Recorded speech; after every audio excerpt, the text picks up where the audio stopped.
एक पिटिशन भी है कोई हाई कोर्ट में कि जितने भी लोग इस सेटअप का हिस्सा होते हैं, केयर टेकर सेटअप का, वो अगले 2 साल तक नहीं पोजीशन ले सकते कोई, और ये पेंडिंग है हाई कोर्ट के रूबरू। हो सकता है उस पर भी कोई बात आगे बढ़ जाए, लेकिन नोटिस करने की बात तो है। बहुत सी चीज़ें ऑब्जर्व कर रहे हैं कि चादर से ज़्यादा पाँव फैलाए हैं इस निगरान हुकूमत ने, और सभी इसको गौर से देख रहे हैं, लेकिन कोई बात नहीं कर रहा। कहाँ कहाँ आपके ख्याल में इख्तियारात से तजावुज़ किया इस निगरान हुकूमत ने? इसमें काफ़ी डिबेट हुई है, स्पेशली सेनेट के अंदर। रज़ा रबानी साहब ने बहुत से ऑब्जेक्शंस रेज़ किए हैं, बहुत से इकदाम ऐसे हैं जिसके ऊपर इश्यूज बने हैं, मगर कुछ ऐसे इकदाम भी हैं जिनके ऊपर मेरा ख्याल है इश्यूज नहीं बनना चाहिए। तो I can discuss those with you one by one. देखिए, ख्वाजा आसिफ साहब ने 2013 में एक सुप्रीम कोर्ट में पिटिशन की थी, बड़ी फेमस पिटिशन है, जिसके ऊपर पोस्टिंग्स एंड ट्रांसफ़र्स के ऊपर उन्होंने ऑब्जेक्शन लगाया था कि केयर टेकर्स जो हैं वो नहीं कर सकते। तो उसमें उनके हक में जजमेंट आई थी, और बड़ी डिटेल्ड जजमेंट है कि पोस्टिंग्स एंड ट्रांसफ़र्स जो हैं वो आप नहीं कर सकते, अलबत्ता इलेक्शन कमीशन से इजाज़त लेके आप कर सकते हैं। तो अगर इन जो 4 प्रोविंशियल हुकूमतें हैं और फेडरल गवर्नमेंट भी, अगर ये इलेक्शन कमीशन से इजाज़त ले लेते हैं किसी पोस्टिंग ट्रांसफ़र की, तो वो अलाउड है अंडर द रूल्स। सो पहली बात तो ये है।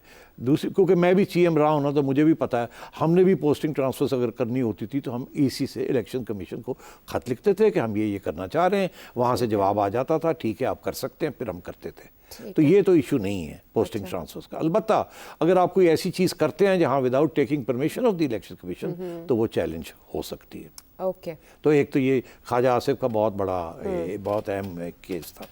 इसी तरीके के साथ एक और केस था 1992 में, मैं उसके नोट्स लिए हैं। Regional commissioner of income tax Zafar Hussain साहब थे।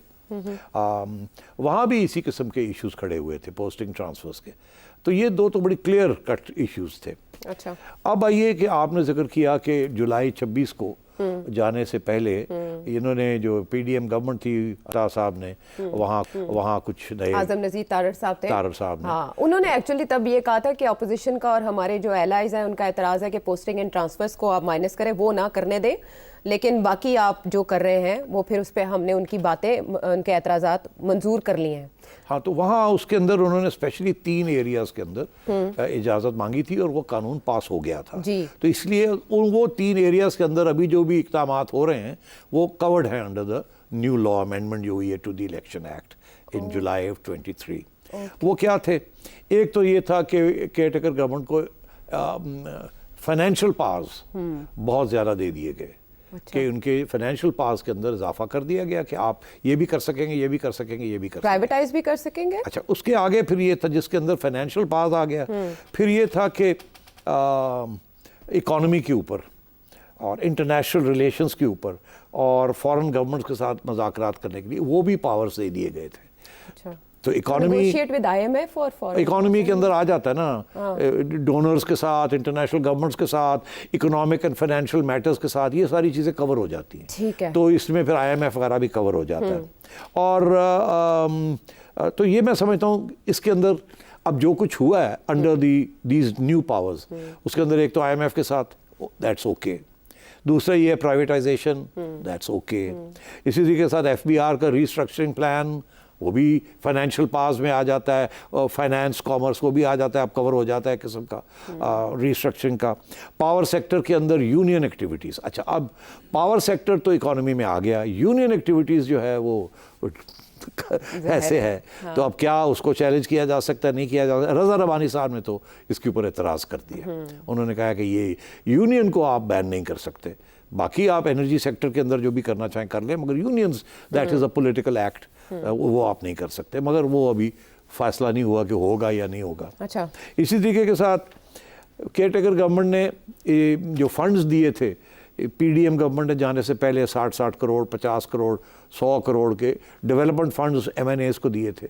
केयर टेकर गवर्नमेंट कह रही है कि जितने खर्च हो गए बाकी वापस करो। अच्छा। हम नहीं देंगे आपको। अच्छा। तो ये भी एक फाइनेंशियल पावर्स के अंदर प्रोटेस्ट तो होगी उसके ऊपर कि जी ये आप कैसे ले सकते हैं, एक चीज़ हो चुकी है उसको कैसे वापस कर सकते हैं। मगर मैं समझता हूँ ये भी कवर हो जाता है under the economy and finance, because financial federal government को पैसों की ज़रूरत है, तो उन्होंने जो दिया वो वापस भी ले सकते हैं। अच्छा। तो ये भी कवर हो जाएगा। मगर अब आगे आए, एक दो ऐसी चीज़ें हैं जहाँ मुझे सख्त प्रॉब्लम्स हैं, और मैं समझता हूँ रज़ा रबानी साहब को भी बड़े सख्त प्रॉब्लम्स हैं, और लोगों ने भी इसके ऊपर एतराज़ किया। एक तो ये कि ये बनाने जा रहे हैं, एक कमेटी बना दी इन्होंने for disposal of legislative cases, कि लेजिस्लेशन के अंदर जो चीज़ें इस वक्त पड़ी नहीं है, पार्लियामेंट के अंदर जो पड़ी हुई थी आगे नहीं हुई, उसके ऊपर एक कमेटी बना दी है कि किसको क्या करना चाहिए। अच्छा। ये इनका कोई काम नहीं है कि रिव्यू आप नहीं कर सकते। नहीं, इनका काम नहीं है, ये तो अगली हुकूमत आके रिव्यू कर सकती है। ये हुकूमत, ये तो केयर टेकर्स हैं, ये पार्लियामेंट के अंदर आगे क्या होना क्या नहीं होना ये उनको इजाज़त नहीं दी गई। But why are they doing so? So ये आगे जाके सवाल खड़ा होगा, वी कैन डिस्कस इट कि ये जो करने जा रहे हैं ये क्यों करने जा रहे हैं। एक तो ये committee for disposal of legislation, they have no business doing this, और रज़ा रबानी साहब सही कह रहे हैं। इसी तरीके से एक और कमेटी बनाई है, और वो इससे भी ज़्यादा ख़तरनाक है। वो कह रहे हैं committee to draft laws for revision of current legislation. Legislation के ऊपर कि कौन होनी चाहिए नहीं होनी चाहिए वो पहली कमेटी, दूसरा ये कि जो होनी चाहिए उसके ऊपर भी अमेंडमेंट्स क्या होनी चाहिए। इनकी क्या बिजनेस है ये? तो this is the business of an elected government. आप कौन होते हैं कि ये एक ब्लूप्रिंट बना के आप छोड़ जाएं, और बाद में अब हाइब्रिड प्लस करके और अगली हुकूमत आए बंदूक यहाँ रखे और कहें जी कि ये करें, हम कर गए। This is also not right. ये पार्लियामेंट के पावर के ऊपर और अगली इलेक्टेड हुकूमत के ऊपर ये इंक्रोचमेंट कर रहे हैं, इज़ नॉट राइट। इसी तरीके के साथ जो सबसे इंटरेस्टिंग है वो ये है कि कमेटी टू डिटर्मिन कि मास्टरमाइंड ऑफ May 9 कौन थे। अरे भाई आप केयर टेकर्स हैं, आप ये कैसे इस किस्म के केसेस कर सकते हैं कि फैसला करें कि ये कंस्पिरेसी 9 मई की किसने की थी और किसने नहीं की थी। ये तो कोई इलेक्टेड गवर्नमेंट आके ये करे, आप care takers can't do this. ये तो लॉन्ग टर्म है, ये तो पता नहीं कब तक चलेगा। ये जो कमेटी बनेगी फिर डिटर्मिन होगा, ये तो it effects the entire body politic. तो ये कोई सेक्शन 144 का लॉ एंड ऑर्डर सिचुएशन तो नहीं है, ये तो आप तो बहुत बड़ी कंस्पिरेसी इसको कहा जा रहा है। तो इसके ऊपर आप कमेटी कौन होते हैं बनाने वाले? ये तो अगली इलेक्टेड गवर्नमेंट आती है तो बनाती है। अच्छा, फिर ये है कि केयर टेकर गवर्नमेंट जो है वो मुर्तज़ा सोलंकी साहब पहुंच गए सेनेट में डिफेंड करने के लिए। रज़ा रबानी साहब ने पूछा कि आप ये कौन सा बिल लेके आए हैं कि सेनेट में पास करा के रखना चाहते हैं, जाके असेंबली आए और मोहर लग जाए इसके ऊपर। वो क्या है? Motion pictures act. अच्छा। भाई मोशन पिक्चर्स की बिल है, उसको अमेंड करना चाह रहे हैं। वो आपको क्या पसूड़ी पड़ी हुई है कि कौन सी फिल्में जो हैं वो लगेंगी और कौन सी नहीं लगेंगी और क्या होगा क्या नहीं होगा। इसका क्या ताल्लुक है केयर टेकर्स के साथ? आप पर्सनली कॉल करके उनसे पूछ लेते हैं कि उन्हें किस फिल्म में दिलचस्पी है। सोलंकी साहब कहते हैं वहाँ के नहीं जी मेरा तो हम ये कॉन्स्टिट्यूशन है ये है वो है, मगर रज़ा रबानी साहब ने ठीक ठाक उनको खड़काया और यार ये क्या कर रहे हो, मोशन पिक्चर्स के ऊपर भी आप पहुँच गए, ये it's none of your business. तो मैं समझता हूँ रज़ा रबानी साहब बिल्कुल सही कह रहे हैं। उसके बाद कहते हैं वो कंसोलिडेटेड एक फंड होता है फेडरल गवर्नमेंट का और प्रोविंशियल गवर्नमेंट, उसमें से भी पैसे विड्रॉ हो रहे हैं। अब अंडर द आइन ये नहीं हो सकता, care taker government consolidated fund से नहीं ले सकती। ये भी रज़ा रबानी साहब ने ऑब्जेक्शन रेज किया और लोगों ने भी किया, और इनको फिक्र ही कोई नहीं है, ले ही जा रहे हैं जहाँ से पैसे आए। ये तो मतलब है कि ऐसे लगता है कि जैसे इनके इरादे यही हैं कि यही लोग आगे भी रहेंगे और यही फ़ायदा उठाना चाहेंगे, ये सब जो इकदाम किए जा रहे हैं। अच्छा। तो आई एम क्वाइट सरप्राइज्ड कि ये इसकी इतनी पसूड़ी क्यों पड़ी हुई है इनको। अच्छा। आप तो अब 7 दिन में जाने वाले हैं या 10 दिन में, तो या तो ये है कि आपका इरादा नहीं है जाने का और इसलिए आप ये सब कुछ कर रहे हैं ताकि आप ही चला सकें आगे। तो अगर अगली हुकूमत ने आना है तो वो करे। मगर अब दिलचस्प बात क्या, क्यों नहीं पीपल्स पार्टी ने ये बात कही जो रज़ा रबानी साहब कह रहे हैं? अच्छा, वो वहाँ सेनेट में ही बोले लेकिन पीपल्स पार्टी कंडेम नहीं कर रही, आप कह रहे हैं। नून लीग क्यों नहीं इन चीज़ों को कंडेम कर रही? हाँ वो तो जाहिर है। नहीं तो जाहिर नहीं है ना। तो इसका क्या मतलब है कि ये मिली भगत है, सारे मिले हुए हैं। हाँ। क्या पीपल्स पार्टी ने और नून लीग ने इनको कहा है करो करो करो, असी नहीं कर सकेंगे, अच्छा हमारे लिए ये करने ज़रूरी है मगर हम नहीं कर पाएंगे, प्रॉब्लम्स हमारे लिए हो जाएंगे, कंसेंसस क्रिएट करना डेमोक्रेसी होगी ना। बट ये उनके लिए लैंडमाइंस नहीं होंगी जो ये कर रहे हैं, तो इसीलिए तो फिर लगता है ऐसे है कि वो समझते हैं ये लैंडमाइंस नहीं होंगी, कर जाओ, हम नहीं कर सकेंगे, करना चाहिए, कर जाओ। या ये है कि कोई साहब कोई इदारा, कोई इंस्टीट्यूशन ने ये कह दिया है पीपल्स पार्टी को और नून लीग को, because of hybrid plus plus, कि ये हम करने जा रहे हैं, ये मुल्क के लिए बड़ा ज़रूरी है, आप शायद कर पाएँ या ना कर पाएँ, बिकॉज आपको तो बड़े देखना पड़ता है, अलायंस पार्टनर साथ लेना पड़ता है, पार्लियामेंट में मेजॉरिटी लेनी पड़ती है, कोई उठ के ऑब्जेक्ट कर दे, जैसे रज़ा रबानी साहब आप कर रहे हैं, तो बेहतर ये है कि इन्हीं से करवा लिया जाए, आपके लिए भी सहूलत हो जाएगी और नेशनल इंटरेस्ट में भी ये है। तो शायद इसलिए ऑब्जेक्शन नहीं आ रहा कहीं से। बड़ी इंटरेस्टिंग बात है ये। तो इसलिए मैं ये समझता हूँ ये मिली भगत है, अच्छा, ये तय हो चुका है, इसीलिए उनको पावर्स दिए गए ये, और अता तारड़ साहब ने ये पावर्स भी दिलवा दिए। बेचारे एक रज़ा रबानी साहब रह गए हैं जो असूलों के ऊपर बात करते हैं, बाकी सब चुप है। तो हाँ, लेकिन वो थोड़ी बहुत फेस सेविंग भी चाहिए होती है, वो रज़ा रबानी साहब दे देते हैं, वरना पार्टी उन्हें नोटिस भी तो इशू कर सकती है कि तुसी इंज क्यों किया। तो बड़ी रज़ा रबानी साहब तो बड़े लकी हैं, उनको सेनेट की सीट फिर से मिल गई है। हाँ। हमारे एक और भी दोस्त हैं पीपल्स पार्टी वाले जो कि असूलों के ऊपर बात करते हैं, आपको तो याद होगा उनका नाम क्या है, कौन है, बी से नाम शुरू होता है। तो एनीवे, तो बाबर साहब हैं, अच्छा, तो वो भी, उनको भी उन्होंने सीट नहीं दी इस दफा।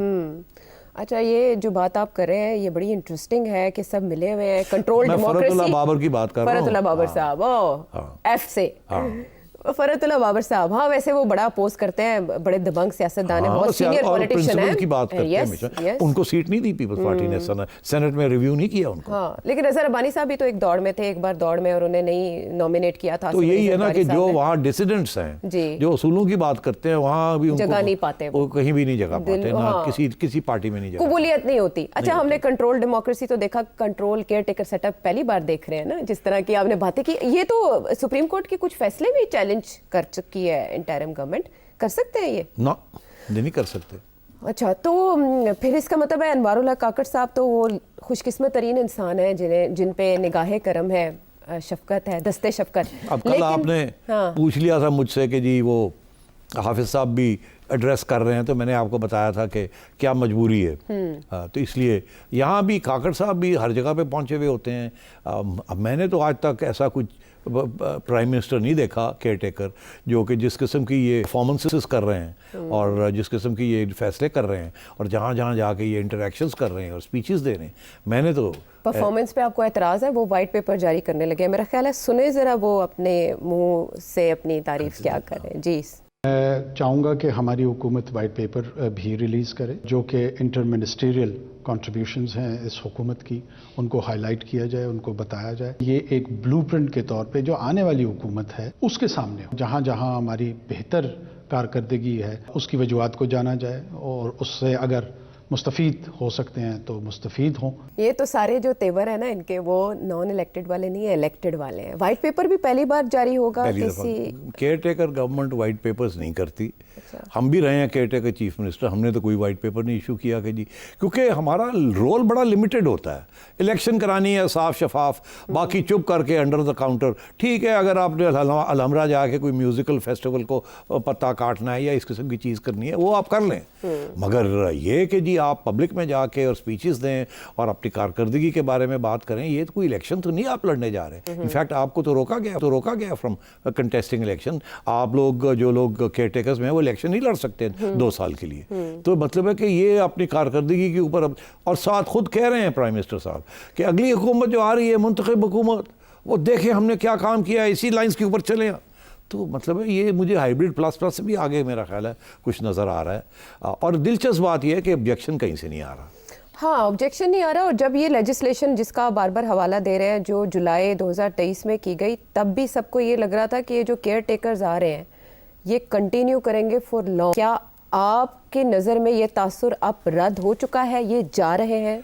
नहीं, जा तो रहे हैं मगर ये नहीं भी जा रहे, क्योंकि ये जो चीज़ें छोड़ के जा रहे हैं ना, ये सारी कमेटी फलाना, ये अगर अगली हुकूमत इनको तब्दील करना चाहेगी तो श्योर बढ़ जाएगा। अच्छा। कि जी ये तो अच्छी चीज़ थी, ये आप क्यों ख़त्म कर रहे हैं। तो ये किस्म की समझे आप बूबी ट्रैप्स छोड़ के जा रहे हैं। अच्छा, अब इनकी जो बात है वो बड़ी इंटरेस्टिंग है।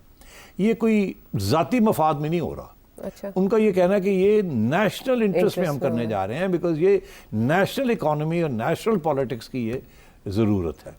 तो ये it's a very powerful argument by the way. ये बुरी चीज़ें नहीं हैं, ये अच्छी चीज़ें हैं। मगर सवाल ये आता है अच्छी चीज़ें हो या बुरी हो, आइन के खिलाफ है। तो मगर फिर आइन के खिलाफ तो और बहुत सी चीजें यहाँ हो रही हैं हो रही हैं। तो ये हमें देखिए तो आप, यही कहा जाता है कि नेशनल इंटरेस्ट में ये सब कुछ हो रहा है और मीडिया वाले आप लोग कौन होते हैं ये बात करने वाले? अगर स्टे हैं वो ऑन बोर्ड हैं तो अच्छा, ये पीडीएम की एक्सटेंशन इनको कहा जाता था, फिर कहा जाता था कैबिनेट में ज़्यादा नून लीग के करीब समझे जाने वाले लोग शामिल हैं। डू यू थिंक कि ये सब कुछ नून लीग को मुनाफा देगा अगर अगली हुकूमत नून लीग बनाती है? तो ये जो कुछ हुआ, देखिए ये तो मैं समझता हूँ कि कोई नून लीग की तरफ से मेजर ऑब्जेक्शन तो आया नहीं। तो ये are they good with it? I think they good with it. Okay, I think they good with it.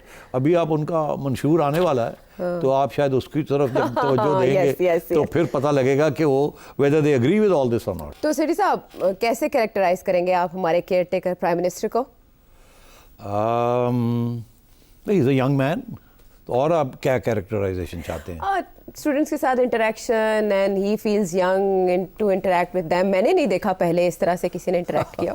I suppose आप कह सकते हैं कि काकड़ साहब is selfie prime minister. Image building में लगे हैं प्लीज करने। Okay okay fine. So this is all about caretaker setup and caretaker prime minister.